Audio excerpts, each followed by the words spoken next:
So good evening everyone. Welcome to the session on ReactJS. So in today's webinar, we are actually going to get an understanding of what exactly is ReactJS. And so I hope that you will be having an interesting time understanding details about React and how exactly it works. So let's move forward now. So this is basically the agenda for today's webinar. First section talks about JavaScript. The second section talks about what exactly or why exactly ReactJS is useful. The third section focuses on what is ReactJS.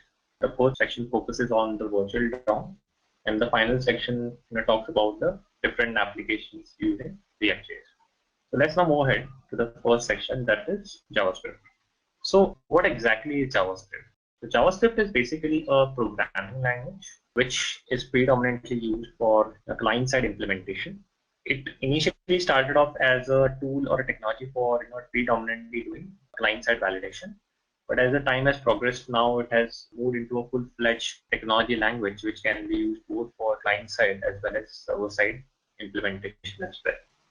Okay, so in generally what happens is we basically have a HTML which is predominantly used for defining the layouts, and then we have CSS which typically takes care of the styling part. JavaScript along with these two technologies, and it can also be used for performing operations and manipulations on the HTML and the CSS. So when it comes to web applications and browser implementations, JavaScript has a very strong role to play. It can also basically configure the way the content will look like, how exactly different type of events are going to be handled in the web application, and so on. So JavaScript is a pretty powerful language, and it has been in the usage for many years. Okay. And right now, the whole focus of JavaScript has shifted more from a client-side language to a more universal language. So what are the typically advantages of JavaScript and the related things? The first top area is efficiency. I think JavaScript as a technology has a lot of predefined patterns and functions which are automatically by default presented with the framework. So no matter which framework we use, we will already get some predefined functionalities in place which the developer can start using and start building applications. So this saves a lot of time for the developer, and he can actually create workable code and deliverable implementation very soon using JavaScript framework. So efficiency is a very critical aspect. The second aspect is the security. So whatever JavaScript framework we use, they will be coming with a lot of default security-based implementation, and also different modules which can be integrated with the basic application to build security. So when it comes to things like authentication, authorization, encryption, cryptography, digital signatures, and anything which we talk about, all these things are automatically available in majority of the JavaScript frameworks. And apart from that, many of the JavaScript frameworks are automatically or in general supported by an open source community. So developers keep on contributing here, and the individuals who are actually working on building new applications can reuse those functionalities and sort of apply the security related patterns into the application itself. The next part is basically the cost part. One of the most critical factor in any implementation is cost. So the whole focus on open source was basically to make sure that people can actually start using implementation without paying any type of funding at the very initial stage. And so most of the JavaScript frameworks are open source and typically available using Git or the open source repositories. So individuals can actually keep on downloading features and can start using them. Many of them are frequently updated, so you can try using new features very easily. And you don't have to spend any type of initial funding to buy these frameworks. And so from an overall costing perspective, this gives you a big advantage because many times one of the most critical factors is cost itself. From that perspective, I think JavaScript frameworks in general more or less are open source. And so this is a very good feature for programmers to actually start using it and actually using it more from a end-to-end implementation perspective as well. So let's first talk about Angular and Ember. So I think there is one question from Samir, and he wants to understand how exactly do Angular and Ember differ from each other. So we'll also try to address that question. So Angular and Ember in general are two client-side MVC frameworks. Predominantly, the focus of both these frameworks was single-page applications.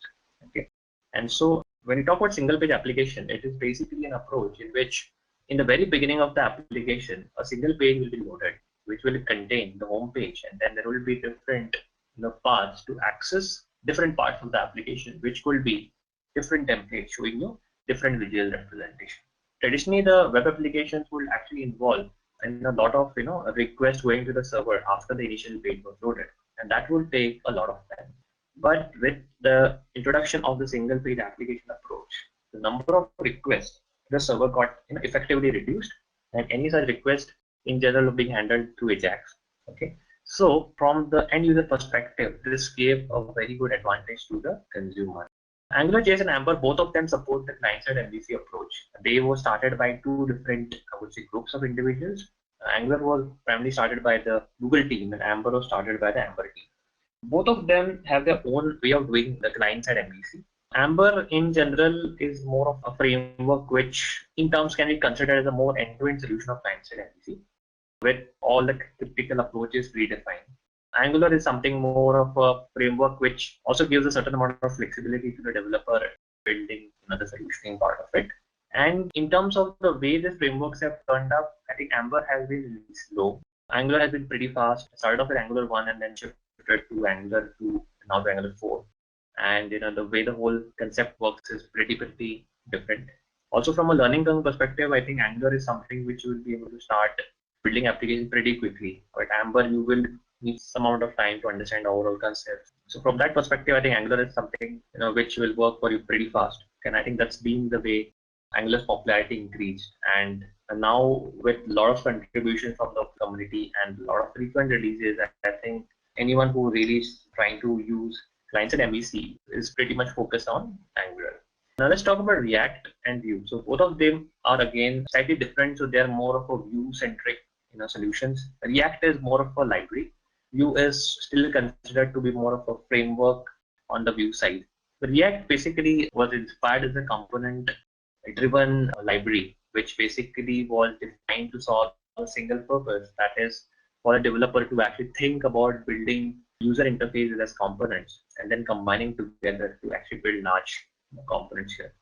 And so that was a predominant focus. You actually first try to use the same concept of component-based development, but then it also has certain other features like in terms of more seamless integration with the HTML and the templates. Whereas React basically follows a different approach. So they have a concept of a JSX which combines HTML and JavaScript, and that's something which is being used. But both of them are centric to Vue-based implementations. Meteor is quite different. Meteor is a framework which is an end-to-end framework for mobile-based application development. And in turn, it actually combines technologies like Angular, Node.js, and MongoDB underneath to actually help developers to have an end-to-end framework solution which can build fast mobile applications. So here you don't have to really choose individual technologies at each layer. They're already part of Meteor. So it's a single solution for everything. So for people who are actually focusing more on mobile-based implementation and quick applications, definitely Meteor is a very good choice here. Okay. So now let's move forward and talk about why ReactJS is popular, why it is used. So ReactJS basically tried to introduce some very interesting concepts. So React in general is usually used with a state management tool. But the idea is that the way the view is going to be represented and the way the view will be changed is controlled through a certain process. Okay, so if you have three scenarios like a initial data or a real-time data or a user input, all of them will basically go through some type of dispatch mechanism, which will in turn update the store. The store can be considered as a representation of the data or the state, and this change in the store of the state will be reflected in the view. So the view by itself is not able to control the way it can change. So it has to follow a certain process, okay, which typically is more towards the one-way data flow. And this whole process of one-way data flow and I would say updation in a certain manner only with certain restrictions has made React a pretty popular technology. Okay, so there are no unexpected changes. Testing is more accurate. These are some of the key advantages you get.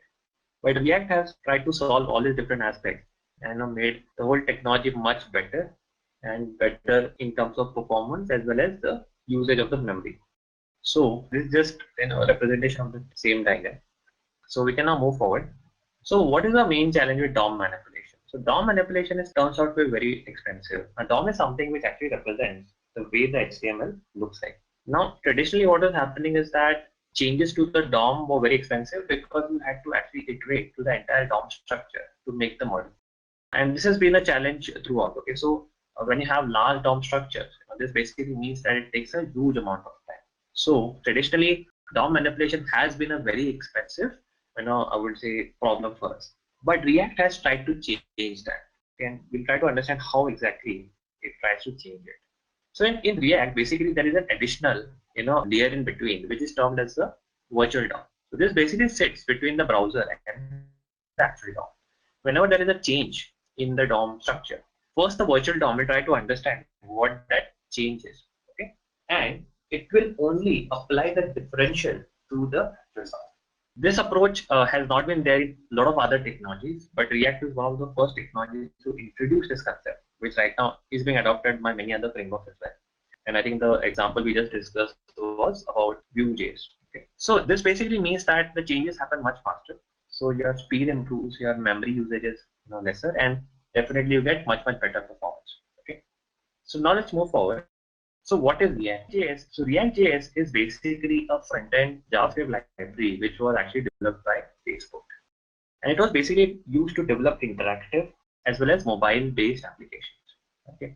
And it basically follows more of a template-based structure, which in general is a combination of JavaScript and HTML, which basically helps it to define the overall layout of the HTML and also provide the JavaScript-based operations as well, which gives it a lot of power. So obviously, as I said, they started from Facebook, but then as Facebook found more value into the overall technology of React, they actually moved this to the community, and now at this stage it is basically maintained by the open source community who keep on adding features to React. And a lot of people are also building components and they are contributing, which new developers can actually adopt and use them for their own implementation as well. Okay, so let's move forward now. So what is ReactJS? So the first concept, as I said, was basically about the virtual DOM, which meant that any changes happening to the DOM structure will be determined using something called as a diff and patch algorithm. So diff and patch algorithm basically means that it first finds out what are the differences into the current DOM and the changes which are going to come in. And then it will apply the patch of only the changes into the real DOM, which means that the whole process of DOM updation will happen much faster. The second process is basically one-way binding. So as I was saying, that the changes into the view can happen only in a certain process. Okay. So basically what happens here is that there is an action basically which determines what is going to be the flow. Okay. Then you have something called as a state, which indicates that what is the current data representation and what is the possible future representation. Okay. And then you have something called as a dispatch action, which basically applies the action and the current state and determines the new state. So in terms of technologies like Redux, this is basically termed as a reducer. Okay. So, but what happens here is that the overall change to the state can only happen through this process and no other ways. Okay, which basically means that there cannot be unexpected changes to the state. And so the whole view changes are going to be following only this process, which basically means that since there are no unexpected changes, so you can ensure that if at all a problem occurs in the way the view works, then it will happen only in a certain stage of that process, which can easily be debugged and solved. So this also saves a lot of time in terms of the testing process. Okay. So one-way binding is one of the key advantages in React, which has meant that it has helped developers to control the view rendering, and the adoption of this technology has increased tremendously. Okay. And the third area is basically the server-side rendering. So one of the very important aspects in the JavaScript space is the initial render. Okay. So whenever the application is loaded, in many cases what happens is you want the representation to be driven from the server, and then the further rendering can be taken care at the client side end. Now the reason why it is important is because you can actually use a lot of server-side features. You can make use of technologies like caching, etc., to basically store the initial render into the cache, and then so whenever you make a request, it will just make a request either to the server side or the cache and render the data. So the initial load time of the rendering is immensely done faster, and this is basically handled from the server side end. So if you see in this diagram, we basically are showing a combination of browser, React, and Node.js is one of the JavaScript-based server-side technologies which can be used to define APIs and also to help in defining the overall layout from the server. So this is one of the key areas why ReactJS has been very popular in the recent times. Now let's move forward and let's try to again get an insight about the virtual DOM. Okay, so we've already discussed it. Let's quickly understand it. So in general, what happens is, so in the diagram, you see a model, a view, and a DOM. So typically what happens, the model gives the data to the view, which in turn creates a DOM for it. Okay, so DOM is nothing but the structure, how the data will be laid out. Then in the second step, we basically now what happens is whenever the data is updated by the model, the view had to create a new DOM for it. So the DOM creation process had to happen multiple times, which meant that a lot of additional data structures were created and a lot of memory consumption was also getting impacted here. This obviously puts a heavy load on the view and makes processing slower. So I think one of the key goals of any UI-based application is to get a very good response time. And if you spend time in just the DOM manipulation or the DOM operation, then the user will basically be waiting for most of the time. And he's really going to get feeling that the application is running very, very slow, which ideally should not happen. Okay, so that's one of the key objectives of any web-based application. Okay, so with React, as we see that between the real DOM and the browser or the view, we basically have this virtual DOM which understands that how the DOM will be updated. So what happens here is that with React is when the model gives the data to the view, if the DOM is empty, React will create a DOM for it, and whenever the data gets updated, React will create a virtual DOM for it, compare it with the current DOM with the previous one, and only apply those changes which are in difference. Okay, so this basically means that the process happens much faster here. Okay, so as I said, once the changes are calculated, it will update the real DOM with only the elements that have actually changed. And this is basically happening through a process called as diff and patch algorithm. Diff basically used to determine the differences, and patch is basically used to apply the changes to the real time for the only elements which are changed. Let's move forward now. ReactJS applications. So these are some of the organizations which have actually adopted. So we have companies like Facebook, and then Yahoo, Uber, Netflix, then New York Times, and many more. In fact, there are companies like Walmart and PayPal and so on. The reason why these companies adopted React was because they found a lot of value in helping the developer think about building the overall UI as a set of components. So this is one of the questions which had come up in terms of what is exactly is a component-based development, right? So component-based development basically means that whenever you think about implementation, you think about components. And here in React, we are thinking about components from a user interface perspective. Okay, so everything and anything in the UI representation will be built by using small components. Okay, so as a developer, you first think about components, you build them, and then you start building the UI using those components. One of the key advantages you get here is that they become reusable. As a developer, once you've created a component first time, you can use them for all the future UI implementation which you're going to build, which basically helps you tremendously in the reusability perspective. And that is one of the key focus areas of React and how it works. So a lot of these companies have actually adopted it because they found a lot of value in this approach, and it actually spent and sort of saved a lot of their development time. And in many cases where people are preferring to use an end-to-end JavaScript-based solution with technologies like Node.js, for example, React works pretty well with the whole concept of the server-side rendering, which we just talked about. So it helps speed up the overall application perspective, which makes all the applications much faster and quicker. Okay, so I think that has been the type of value React has added, and I think that's meant that different companies have already adopted. And in fact, they have also gone ahead and changed the existing technology stack which they had used in the past. Some of these companies had Java-based technology stack, some had .NET and PHP and so on. And I think now all of them have moved to React.